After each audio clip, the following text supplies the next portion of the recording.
বাংলাদেশে এক অদ্ভুত ব্যবস্থা, সবাই কোশিশ করেছে প্রাইম মিনিস্টারের ক্ষমতা কেমনে কমানো যায়। বিএনপি কইছে ব্যক্তি কিংবা প্রতিষ্ঠানকে অধিক ক্ষমতা দিলে যেমন ফাঁসিবাদ কায়েম হয়, তেমনি নির্বাচিত সরকার এবং সংসদকে ক্ষমতাহীন করলে রাষ্ট্র দুর্বল, ভঙ্গুর, অকার্যকর হয়।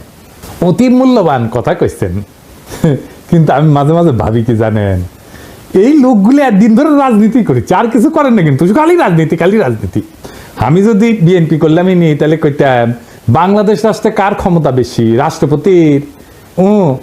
রাষ্ট্রপতির না, প্রাইম মিনিস্টারের? তাও না। তাহলে কার বেশি? বুঝে ওরা কার বেশি ক্ষমতা? বুঝে না। বাংলাদেশের সংবিধান অনুযায়ী আদালত, আইন, জুডিশিয়ারি হলো রাষ্ট্রের সবচেয়ে শক্তিশালী প্রতিষ্ঠান। এমনকি সংসদ জনগণের প্রতিনিধিত্বকারী সংস্থার চেয়ে বেশি ক্ষমতা দেওয়া হয়েছে এদেরকে। প্রাইম মিনিস্টারের ক্ষমতা কমানোর চেষ্টা করছেন কে? উনি আদালতকে রেখে দিয়া, এটাতে কয় বিভ্রম। হাসিনা জুডিশিয়ারির শক্তিরে খায়া ফেলেছিল, কিন্তু জুডিশিয়ারি যে সবচেয়ে ক্ষমতাবান, এটাই হইল বাংলাদেশের বিচার ব্যবস্থা, শাসন কাঠামো, রাষ্ট্রের সবচেয়ে বিপজ্জনক সংকট। আপনি পিএম রাষ্ট্রপতিরে সরাইতে পারেন, বি চৌধুরীকে সরাইল না খালেদা জিয়ার সংসদ। পিএমকে তো জিতে আসতে হয় সংসদে, ভোট কারচুপি কন, দামি কন, নৈশ কন, যাই হোক, একটা ভোট তো করে দেখাইতে হয় যে বইছে ভোট, তাই না? পাবলিকের কাছে যাইতে হয় তো, 5 বছর পরে ক্ষমতা ছাড়তে হয় তো, অন্তত নিয়ম আছে, কাগজে কলম হইলেও। কিন্তু আপনি তো বিচারপতি অপসারণ করতে পারবেন না। পারবেন না তা না, পারবেন, কিন্তু সেটা সুপ্রিম জুডিশিয়াল কাউন্সিলের মাধ্যমে। মানে বুঝেছেন তো, 3 জন বিচারপতি দিয়া সুপ্রিম জুডিশিয়াল কাউন্সিল, আমরা আর মামুরা, ওরা যদি মনে করে বিচারপতি ভুল করেছে তাইলে শাস্তি হবে, আর যদি মনে করে বিচারপতির চরিত্র ফুলের মতো পবিত্র তাইলে কিছু হবে না। হ্যাঁ, বিষয়টা না বুঝে দেখি, কারণ এটা গুরুত্বপূর্ণ। বিচারপতি বাংলাদেশে অপারেশনের একটা ব্যবস্থা আছে, নাম হচ্ছে সুপ্রিম জুডিশিয়াল কাউন্সিল। দেখে মনে হয় খুবই গুরুতর, ভারসাম্যপূর্ণ একটা প্রক্রিয়া। হ্যাঁ, কিন্তু এটা খেয়াল করেন, এই সুপ্রিম জুডিশিয়াল কাউন্সিল কাদের নিয়ে তৈরি? প্রধান বিচারপতি আরো 2 বিচারপতি, মানে বিচারকের বিচার করবে বিচারকই, বন্ধু বিচার করবে বন্ধুর। যেন ধরা পড়া চোরের বিচার করতেছে চোরের মামা, এটা কি আপনি ন্যায় বিচার বলবেন?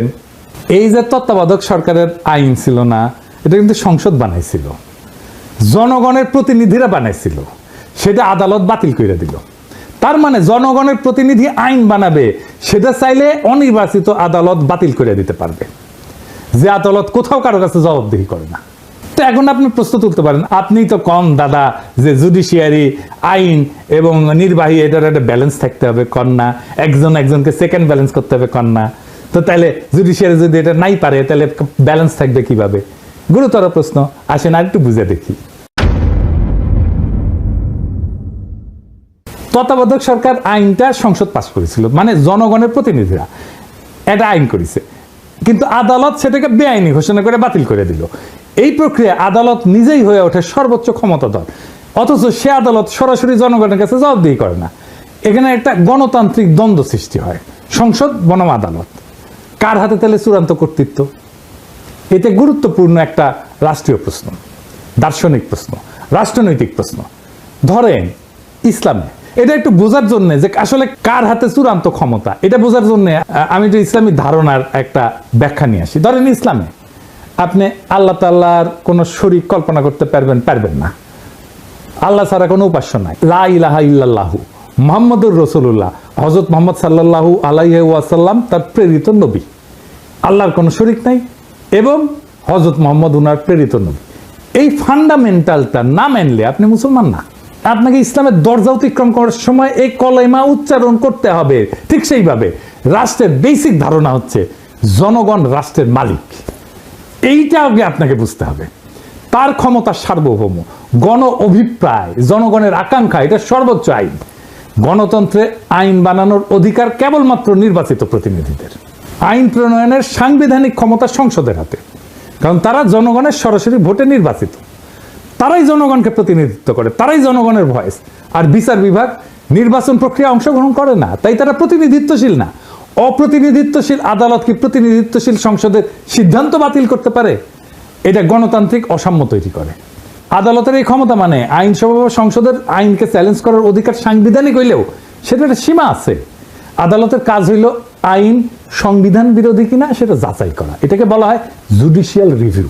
কিন্তু আদালত সংবিধান নিজেই ব্যাখ্যা দিয়া এমনভাবে পরিবর্তন করতে থাকে যেটা জনগণের ইচ্ছা অভিপ্রায়ের বিরুদ্ধে যায়, তাইলে আদালত নিজেই একটা স্বৈর শাসন হয়ে ওঠে, জবাবদিহিতাবিহীন শাসক শ্রেণী হয়ে ওঠে, আনঅ্যাকাউন্টেবল রুলিং ক্লাস হয়ে ওঠে।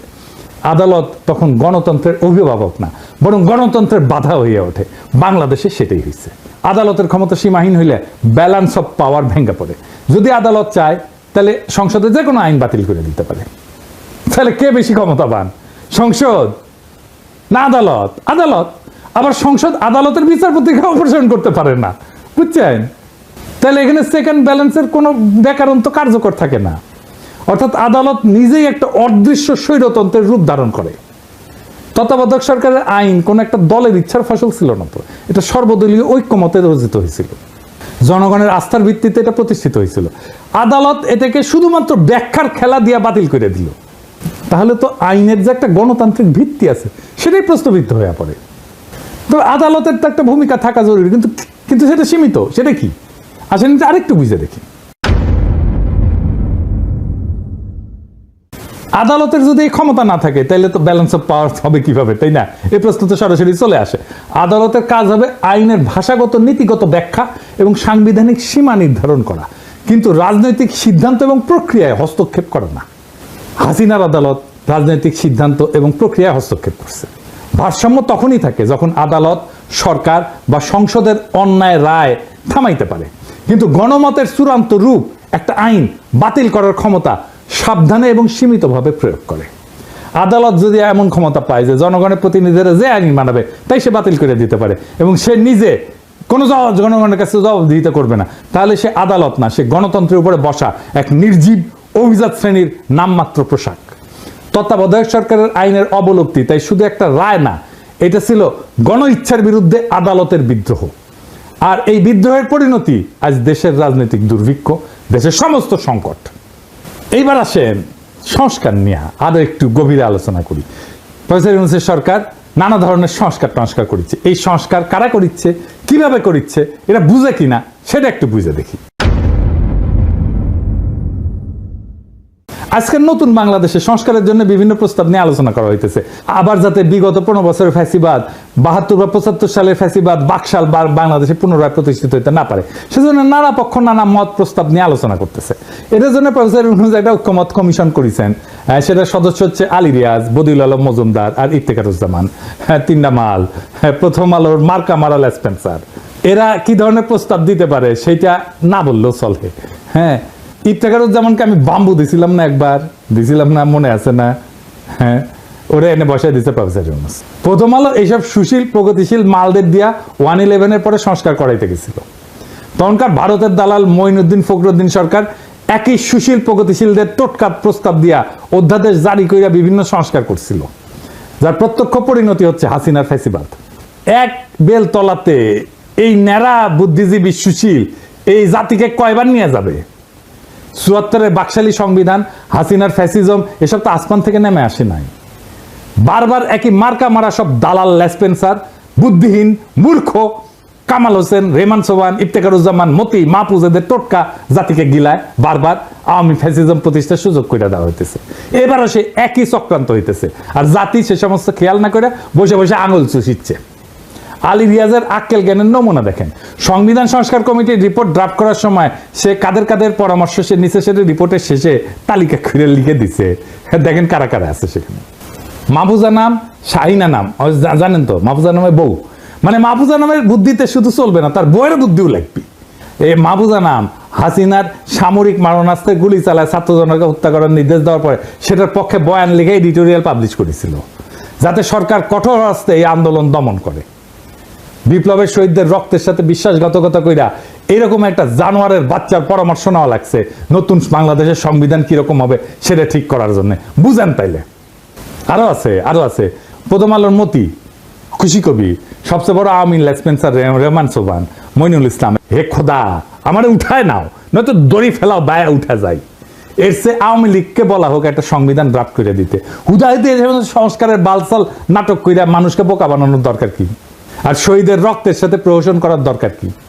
রেহমান সোবহান, মাহফুজ আনাম, খুশি কবির, মতিউর রহমান, মইনুল ইসলাম এরাই যদি নতুন বাংলাদেশের কারিগর হয়, তাহলে অমি পিয়াল, নিজুম মজুমদার, মুনতাসির মামুন, শাহরিয়ার কবির, এম আকাশ, রামেন্দ্র মজুমদার, পীযূষ বন্দ্যোপাধ্যায়, সুবর্ণা মোস্তফা এরা কি দোষ করলো?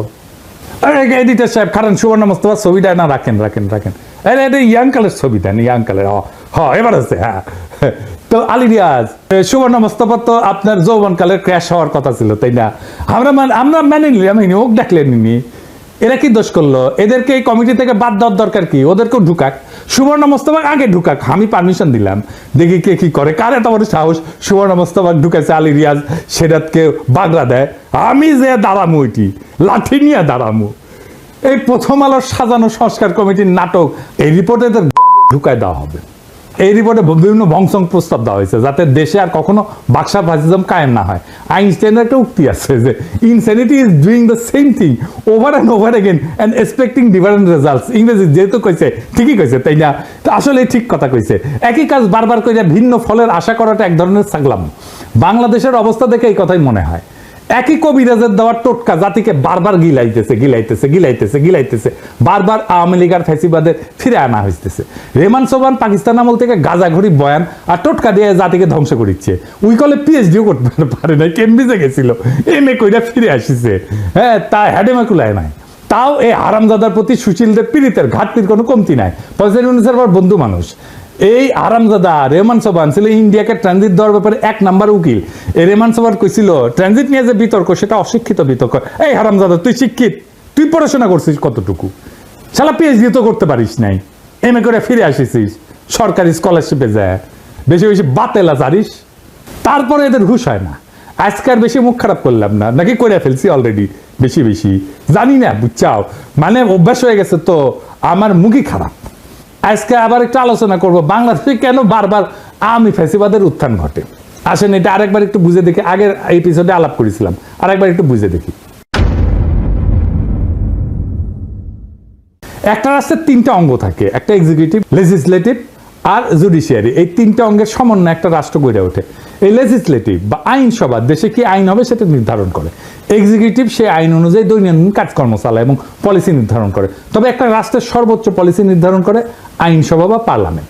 কারণ এক্সিকিউটিভ আইনসভার পাশ করা আইন দিয়া চালাইতে বাধ্য, দেশ চালাইতে। এক্সিকিউটিভ কখনোই নিজে আইন বানাইতে পারে না। এমনকি কোনো সভ্য দেশে আদালত বা জুডিশিয়ারিও আইন বানাইতে পারে না, বা পারার কথা না। আদালতের বিচারকেরা যদি নিজেরাই আইন বানায়, সেটাকে রাষ্ট্রবিজ্ঞানের ভাষায় বলা হয় জুডিশিয়াল অ্যাক্টিভিজম। এই জুডিশিয়ারি কাজ হইতেছে এক্সিকিউটিভ যাতে নিজের এখতিয়ার বা জুরিসডিকশনের অতিক্রম করিয়া অর্ডার জারি করতে না পারে সেটা দেখা। এর সাথে দেশে আইনসভা দিয়ে পাশ করা আইনের উপরে ভিত্তি করে বিভিন্ন কেসে সেই আইন অনুযায়ী রুলিং দেওয়া, আর দেশের সেই আইন অনুযায়ী ফৌজদারি এবং দেওয়ানি বিভিন্ন মামলার কার্যক্রম পরিচালিত করা। এটাই হইতেছে জুডিশিয়ারির কাজ। এখন আওয়ামী লীগ বিগত 15 বছর দেশে ফ্যাসিজম আদালতের মাধ্যমে কিন্তু প্রতিষ্ঠা করেছে। এটা মাহমুদুর রহমান কিন্তু বলে, খালি লোকের মতো দালাল প্রধান বিচারপতি দিয়ে হাসিনা নিজের ইচ্ছা মতো যা খুশি রুলিং জারি করায়। আওয়ামী লীগের সমালোচনা করা, যাকে তাকে আদালত অবমাননার মামলা দেওয়া। এদেশে আদালত এখন ঠিক কি কাজ করে তা বোঝার জন্য আইন পড়তে হয় না, পত্রিকার ফেসবুক স্ক্রল করলেই চলে। মানুষ ভাবে আদালত বিচার করে না, ভাই এই আদালত ইতিহাস লেখে, এই আদালত পোস্টার বানায়, কবিতা লেখে, স্লোগান বানায়, পাঠ্য বই সম্পাদনা করে, ক্রিকেট টিম নির্বাচনে মত দেয়।